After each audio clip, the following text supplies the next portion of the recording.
The Silent Sentinel. The silence of deep space was broken only by the low hum of Meridian Station's environmental systems. Lieutenant Commander Elara Quinn stood at the viewport, watching the endless void beyond. At the very edge of human-settled space, Meridian wasn't much to look at. A collection of interconnected modules, solar arrays, and defense platforms that formed humanity's furthest outpost in the Orion Arm. Another quiet shift, muttered Communications Officer Chen, stretching in his chair. 18 months out here, and the most exciting thing we've seen is a meteor shower. Quinn smiled thinly. Quiet is good, Chen. Quiet means everyone gets to go home. The 30-person crew of Meridian Station had a simple mission: monitor, observe, and report. They were the watchers on the wall, humanity's early warning system. In the complex politics of the Galactic Conclave, Earth maintained a deliberately low profile. After the brutal unification wars a century ago, humanity had emerged as a unified but wounded species, content to keep to themselves and avoid entanglements with the older spacefaring civilizations. Commander, Chen's voice suddenly sharpened. We have multiple contacts emerging from superluminal transit. Bearing 047, range 300,000 kilometers and closing. Quinn straightened. How many? 7. No, 12 vessels. Varying sizes. None match known signatures in our database. Tactical alert. Bring defense systems online. Notify Earth Command. The station's lighting shifted to a deep red as alerts sounded throughout the modules. Within seconds, the crew was at battle stations. Meridian might be small, but it carried the most advanced defensive systems Earth could provide. If nothing else, they could hold out long enough for reinforcements. Receiving a transmission from the lead vessel, Chen reported. Audio and visual. On screen. The main display flickered to life, revealing a face that was unmistakably human. A woman, perhaps in her 40s, with dark skin marked by burn scars and eyes that had seen too much. This is Captain Maya Sorensen of the colony ship Fortitude. We're carrying refugees from Talasia. We request emergency docking and humanitarian assistance. Quinn's brow furrowed. Talasia was an independent human colony, established before the unification wars. They had opted to remain separate from Earth governance, maintaining their own relationships with alien civilizations. Captain Sorensen, this is Lieutenant Commander Quinn of Meridian Station. We weren't informed of any situation on Talasia. What happened? The woman's expression hardened. The Vorlich happened. They came without warning 3 days ago. Orbital bombardment, ground forces, a full invasion. We were the only ships that got out. A chill ran down Quinn's spine. The Vorlich Empire was one of the more aggressive conclave species, a reptilian race known for their territorial expansionism. Until now, they had shown little interest in human worlds. How many refugees? Just over 4,000. Mostly civilians, some colonial defense forces. We're low on supplies, and we have wounded aboard. Quinn hesitated. Meridian wasn't equipped to handle thousands of refugees. More importantly, her orders were clear. Maintain the outpost's low profile, avoid entanglements, report to Earth Command before taking significant action. Harboring refugees from a non-Earth colony attacked by a conclave power definitely qualified as significant. Stand by. Fortitude. Quinn signaled Chen to mute the transmission, then turned to her executive officer. Options. Commander Jackson frowned. Regulations are clear. We inform Earth Command and await instructions. Meridian isn't a humanitarian outpost. And while we wait for those instructions, there are 4,000 people out there. Commander, interrupted the tactical officer, Lieutenant Reeves. I'm detecting another superluminal event. Large energy signature. It's a Vorlich battle group. 6 heavy cruisers, multiple support vessels. Quinn felt her blood run cold. Time to intercept. At current speeds, 47 minutes. The weight of command had never felt heavier. By the book, she should deny the refugees, contact Earth, and avoid confrontation with the Vorlach. Meridian wasn't meant to fight battles. It was a listening post, an early warning system. But there were 4,000 people out there, human beings. Open channel to fortitude. And get me Earth Command. Captain Sorensen's face reappeared on screen, more desperate now. Commander, our sensors just picked up Vorlach signatures. They'd followed us. Please, we have nowhere else to go. Quinn made her decision. Begin emergency docking procedures. We'll take as many as we can aboard Meridian. The rest will need to remain on your vessels, but we'll provide what supplies we can. Relief washed over Sorensen's face. Thank you. As the transmission ended, Jackson stepped closer. Commander, with respect. I know the regulations, Jackson. I also know my duty. Quinn turned to Chen. Status on Earth Command. Transmitting now. Response time approximately 6 minutes. Quinn nodded grimly. 6 minutes for a transmission traveling at superluminal speeds. Even if Earth responded immediately, any physical help would take days to arrive. They were on their own. The next 40 minutes passed in organized chaos. Meridian's crew worked frantically to accommodate the influx of refugees. The station's medical bay, designed for 30 people, was overwhelmed with wounded. Storage compartments were converted to temporary housing. Emergency rations were distributed. Through it all, Quinn tried not to think about the approaching Vorlach fleet. Finally, Chen called out, "Response from Earth Command." The message was brief, text only. Maintain an engagement posture. Diplomatic areas of lion being pursued. No military assistance authorized. 8 time. Quinn read it twice, disbelief turning to anger. They're hanging us out to dry. Jackson read over her shoulder. It's the practical decision. Earth can't risk open conflict with the Vorlach over an independent colony. So we just surrender 4,000 people. The Vorlach might accept their return without further incident. Quinn knew better. The refugees' accounts had been consistent. The Vorlach weren't taking prisoners. This wasn't a territorial dispute, it was extermination. Incoming transmission from the Vorlach fleet, Chen announced. The view screen displayed a Vorlach commander, reptilian features arranged in what passed for dignity among their kind, scales gleaming under harsh light. Human outpost. The translation software rendered the hissing speech into English. This is War Commander Zexkaloth of the Vorlach Empire. You harbor fugitives who resisted lawful annexation of territory. Surrender them immediately, or face the consequences of interfering in imperial affairs. Quinn stepped forward. This is Lieutenant Commander Quinn. The people aboard my station are refugees seeking humanitarian aid after an unprovoked attack on a civilian colony. Under conclave conventions, we are obligated to provide sanctuary. The Vorlach's eyes narrowed. Telesia was not recognized by the conclave.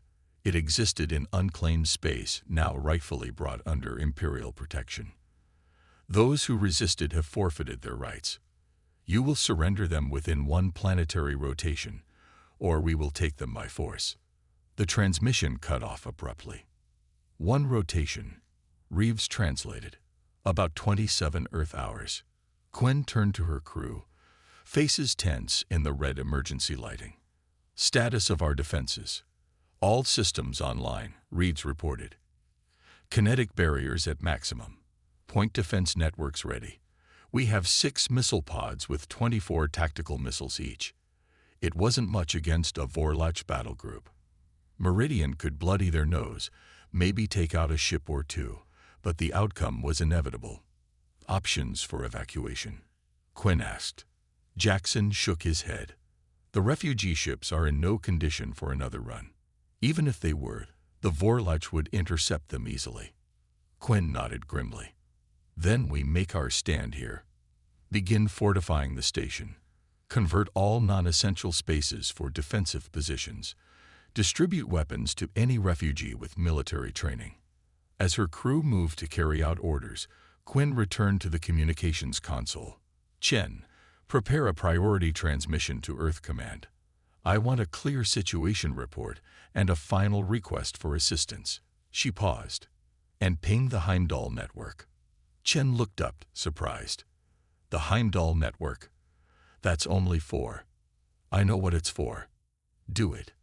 The Heimdall protocol was Earth's last-ditch emergency system, a network of quantum-entangled communicators that provided instantaneous contact, regardless of distance. It was meant for existential threats to humanity, not border outposts. Using it without proper authorization could end her career, assuming she lived long enough to have one after tomorrow. Hours passed. The Vorlech fleet maintained position, a silent threat hanging over the station. Inside Meridian, refugees huddled in corridors and storage bays, parents trying to quiet frightened children, the wounded groaning in overcrowded medical areas. Quinn walked among them, offering what comfort she could. These were her people. Not officially, perhaps, but human beings who had sought safety in their darkest hour. She would not abandon them. In the command center, she reviewed their defenses one last time. The odds were impossible, but they would make the Vorlach pay dearly for every life taken. "Commander," Chen called, his voice strangely quiet. "Earth Command has responded to our request for assistance." Quinn braced herself. "Let's hear it." Message reads, "Request denied. Maintain station integrity as long as possible. Record all Vorlach actions for diplomatic documentation. Reinforcements not available within operational timeframe." Chen looked up, eyes hollow. "They're not coming." Quinn had expected this, but the confirmation still hit hard. Earth would not risk war with the Vorlach Empire over a handful of refugees and a listening post. Understood. She straightened her uniform. "Send one final message. Tell them Meridian Station will stand its ground. Tell them." She paused, searching for words that would convey both her resolve and her disappointment. "Tell them we expected better from Earth." As night cycle began on Meridian Station, Quinn stood again at the viewport, watching the distant lights of the Vorlach fleet. In less than 12 hours, those ships would begin their assault. Her crew and 4,000 refugees would face an enemy that had already demonstrated its willingness to commit genocide. She wondered if Earth would even remember them. A footnote in history, perhaps, the outpost that defied orders and paid the price. Behind her, the door slid open. Captain Sorensen entered, face haggard but determined. "My people want you to know we're ready to fight," she said. "Whatever happens tomorrow, we'll face it together." Quinn nodded. "Get some rest, Captain. Tomorrow will be a long day." After Sorensen left, Quinn remained at the viewport. Just before turning away, a faint flicker caught her eye, like a ripple in the fabric of space far beyond the Vorlech fleet.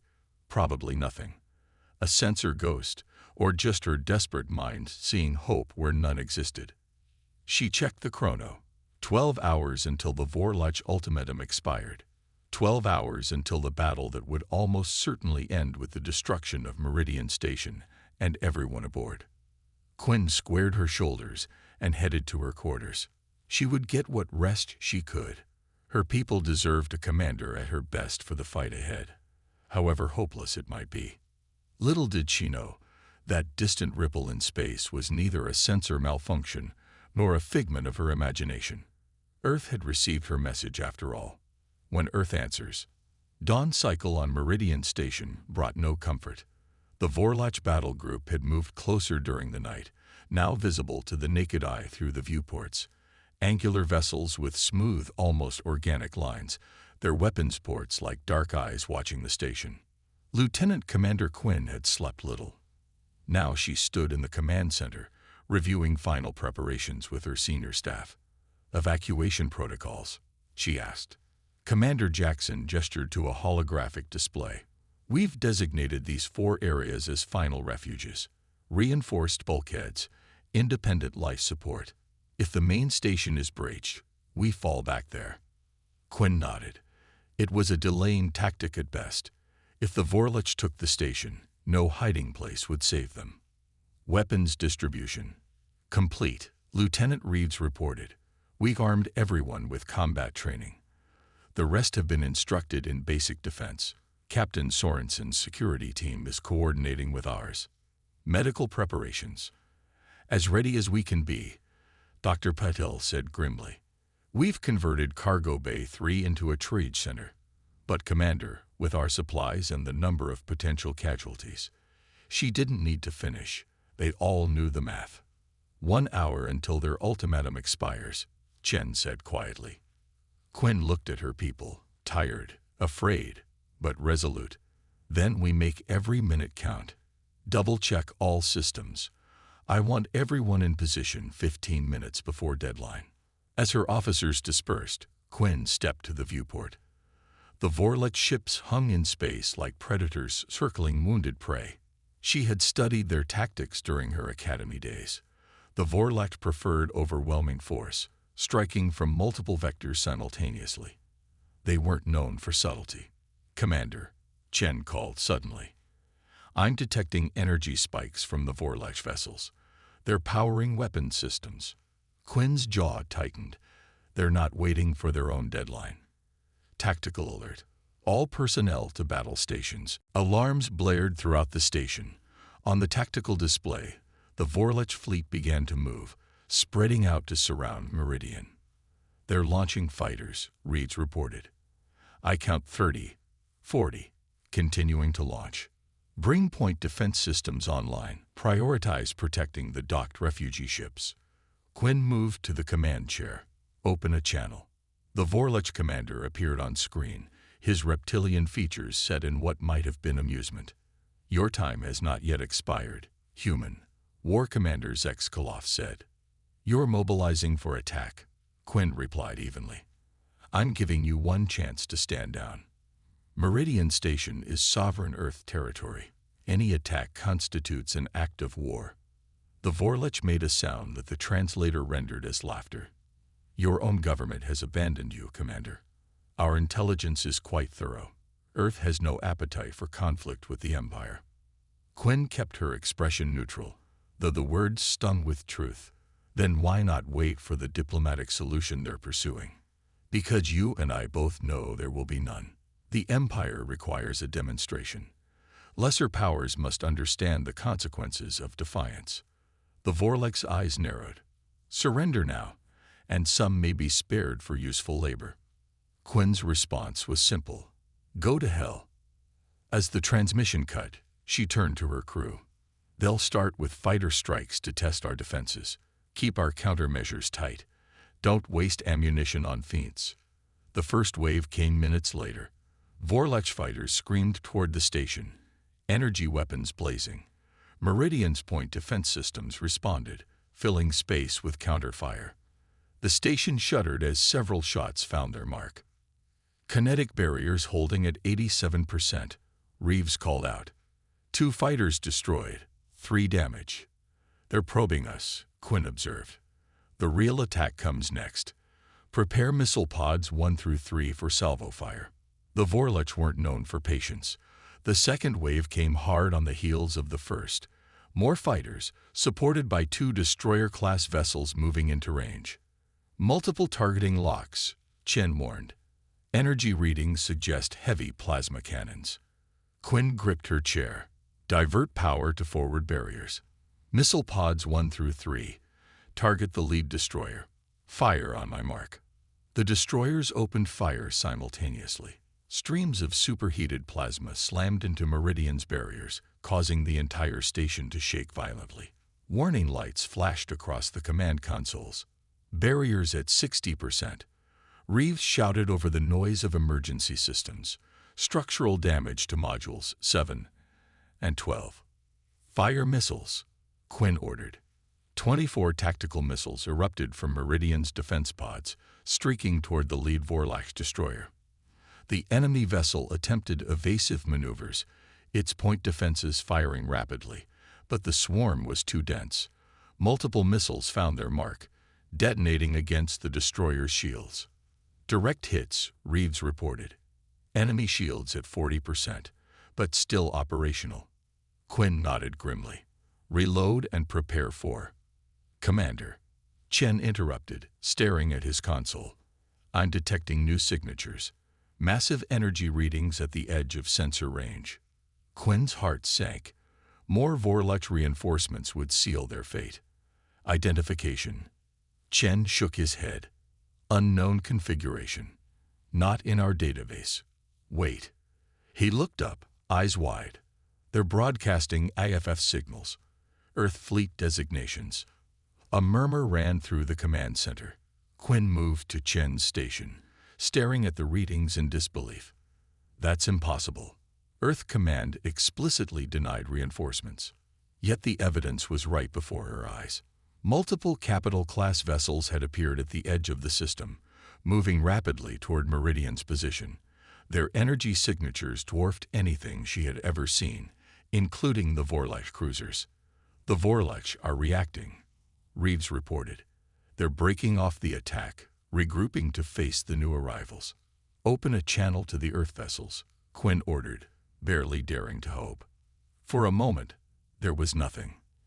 Then the main screen flickered to life, displaying a face that made Quinn stand straighter. Admiral Samir Hassan was a legend in the Earth fleet, a veteran of the unification wars whose tactical genius had helped forge humanity's united government. His dark eyes regarded Quinn calmly from beneath a furrowed brow. Lieutenant Commander Quinn, it appears we've arrived at an opportune moment.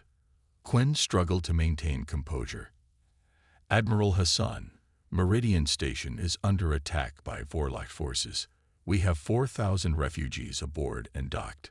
Earth Command informed us that no reinforcements were available. Hassan's expression hardened slightly. Earth Command was correct, from their perspective. The Ghost Fleet doesn't officially exist, Commander. The Ghost Fleet. Quinn had heard whispers during her academy days. A black operations force kept secret even from most of Earth's military. Ships without registration, crews that didn't appear on any roster. Earth's ultimate insurance policy, held in reserve for existential threats. Sir, with respect, this is a border outpost and a handful of refugees, hardly an existential threat. The threat isn't to Earth, Commander. It's to humanity's soul. Hassan's gaze was unwavering. Stand by. This won't take long. The channel closed, leaving Quinn and her crew staring at the tactical display.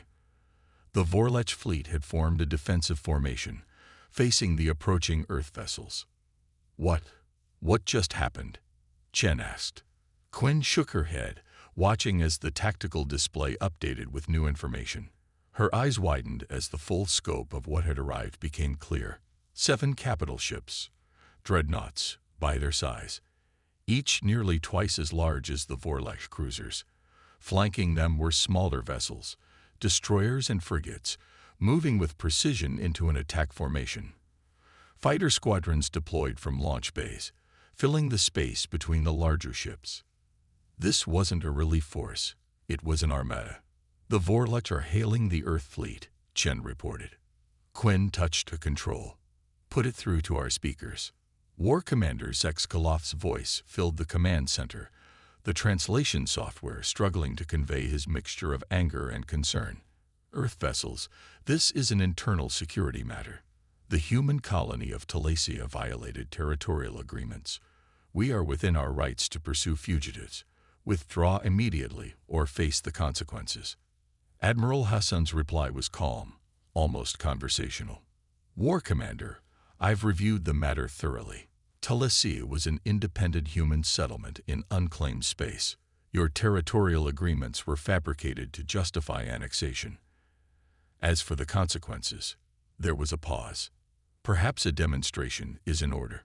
On the tactical display, a single Earth destroyer broke formation, accelerating toward the Vorlech fleet. The Vorlech responded predictably, multiple vessels targeting the lone ship with weapons lock. What is he doing? Jackson whispered. That destroyer's going to be torn apart. Quinn wasn't so sure.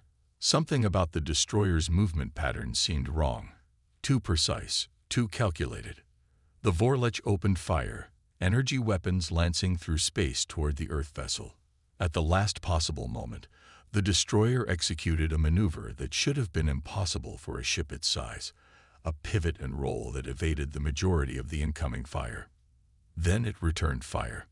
not with energy weapons or conventional missiles, but with something Quinn had never seen before, a series of projectiles, barely visible on sensors, launched from the destroyer, moving at incredible speed toward the nearest Vorlach cruiser. The cruiser's shields flared briefly, then collapsed. The projectiles didn't explode on impact. They simply passed through the ship from end to end, leaving perfectly circular holes in their wake. For a moment, the cruiser seemed intact. Then it broke apart along the trajectory lines, splitting into neat sections that drifted away from each other. Silence fell over Meridian's command center. "Kinetic penetrators," Reeves finally said, his voice barely above a whisper. "Hyper-accelerated projectiles. The theories were in our advanced tactical courses, but I've never seen them deployed." The Vorlach fleet reacted with predictable fury, all vessels now targeting the lone destroyer. Before they could fire, the rest of the Earth fleet moved, not randomly, not in panic, but in perfect synchronization, as if the ships were extensions of a single mind. What followed wasn't a battle in any conventional sense. It was systematic dismantling. Earth fighters engaged their Vorlach counterparts with bewildering tactics, moving in formations that seemed suicidal until they suddenly weren't. The larger Earth vessels deployed weapons that shouldn't have existed. Energy beams that ignored shields, missiles that split into swarms of smaller projectiles that hunted targets with almost intelligent precision. "This is impossible," Jackson muttered, watching the tactical display. "The Earth fleet doesn't have this technology. The Conclave Limitation Treaties specifically prohibit. The Ghost Fleet doesn't officially exist," Quinn reminded him, echoing Admiral Hassan's words. "They don't sign treaties." Within 20 minutes, it was over. The Vorlach battle group, 6 cruisers, and their support vessels had been reduced to drifting wreckage. Only the command ship remained intact, its engines and weapons disabled. Admiral Hassan's face reappeared on the main screen. "Meridian Station, the threat has been neutralized. Prepare to receive boarding parties. We'll be transferring medical personnel and supplies for the refugees." Quinn nodded, still processing what she had witnessed. "Thank you, Admiral. But I don't understand. Why?" Hassan's expression softened slightly. "When you pinged the Heimdall network, your message went directly to those with the authority to act. Some of us still believe that humanity's strength lies in protecting our own, regardless of political boundaries." He paused. "The official record will show that Meridian Station experienced a sensor malfunction. The Vorlach battle group was lost in an unfortunate navigation accident in unclaimed space. Earth diplomats will express appropriate regret. And the refugees will be relocated to Earth territories with full citizenship if they desire it." Hassan's gaze was direct. "Humans take care of humans, Commander. Some of us haven't forgotten that." Hours later, Quinn stood in Meridian's main docking bay, watching as Earth fleet personnel efficiently moved through the station. Medical teams treated the wounded. Engineering crews repaired battle damage. Supply officers distributed food and essential items to the refugees. Admiral Hassan approached, hands clasped behind his back. In person, he was taller than Quinn had expected, with the bearing of someone accustomed to command.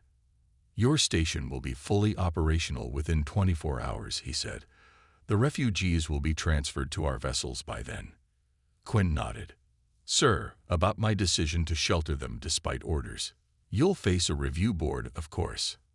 Hassan's expression gave nothing away. Regulations were broken. Chain of command disregarded. "I understand, sir. However," the Admiral continued, "the board will also note that your actions demonstrated exceptional moral courage and adherence to the highest principles of Earth fleet tradition. I suspect the outcome will be favorable." Quinn allowed herself a small smile. "And the Ghost Fleet, sir, will it remain unofficial?" "For now." Hassan looked out over the docking bay, where his crews worked alongside Meridian's personnel. "But perhaps not forever. The galaxy is changing, Commander. The old powers are growing bolder, testing boundaries. Earth has maintained its policy of non-interference for a century, focusing on internal development rather than expansion. You think that policy is wrong. I think it's incomplete. Hassan turned back to her. We've built something remarkable since the Unification Wars, a society that values every human life, that has moved beyond the tribal conflicts that nearly destroyed us. But we've kept that achievement hidden behind our borders, content to let the rest of the galaxy continue as it always has. He gestured toward the refugees. These people fled their homes because they believed Earth had abandoned them. They were almost right. That cannot happen again. Quinn understood. You want Earth to take a more active role in galactic affairs. I want humanity to stand for something. Hassan's eyes were intense. Not conquest, not dominance, but a clear message that human lives have value, whether they're Earth citizens or independent colonists. That message was delivered today. To the Vorlech, Quinn said. And to the Conclave. Hassan smiled thinly.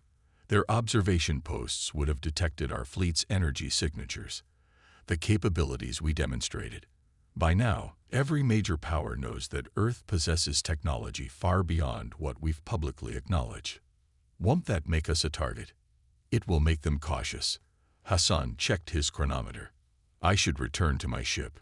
We still have the Vorlech commander to deal with. As the Admiral turned to leave, Quinn asked one final question. Sir, why was the Ghost Fleet even in this sector? Meridian is just a listening post. Hassan paused. Is it? Without elaborating, he continued toward the shuttle bay. Later, after the Admiral had departed, Quinn returned to the command center. The station was quiet now, most of the crew resting after the ordeal. She accessed her terminal and opened the station's classified protocols, specifically the sections detailing Meridian's true purpose. What she found confirmed her suspicions. Meridian wasn't just a listening post. It was a forward observation platform, specifically positioned to monitor Vorlech expansion. The station's sensors were far more sophisticated than necessary for simple border patrol. Earth had been watching, planning, preparing. For how long? Quinn wondered. How many other listening posts were scattered throughout the galaxy, monitoring potential threats? How many ghost fleets waited in the shadows, ready to emerge when needed? She closed the terminal, a new understanding settling over her. Earth's policy of non-interference was a facade, a carefully maintained appearance of disengagement that concealed vigilant preparation. The rest of the galaxy believed humanity had withdrawn from interstellar politics after the Unification Wars, focusing inward on healing ancient divisions. They weren't entirely wrong. Earth had united, had built something worth protecting. But they had never stopped watching the stars. Quinn walked to the viewport, looking out at the Earth vessels still in formation around the station. Their presence sent a message that would echo across the galaxy. Humanity stands together. Cross that line at your peril. And somewhere in distant space, the powers of the Galactic Conclave received that message with growing unease. The sleeping giant wasn't sleeping after all. It had simply been waiting for the right moment to reveal its strength. That moment had come at Meridian Station. Earth had answered.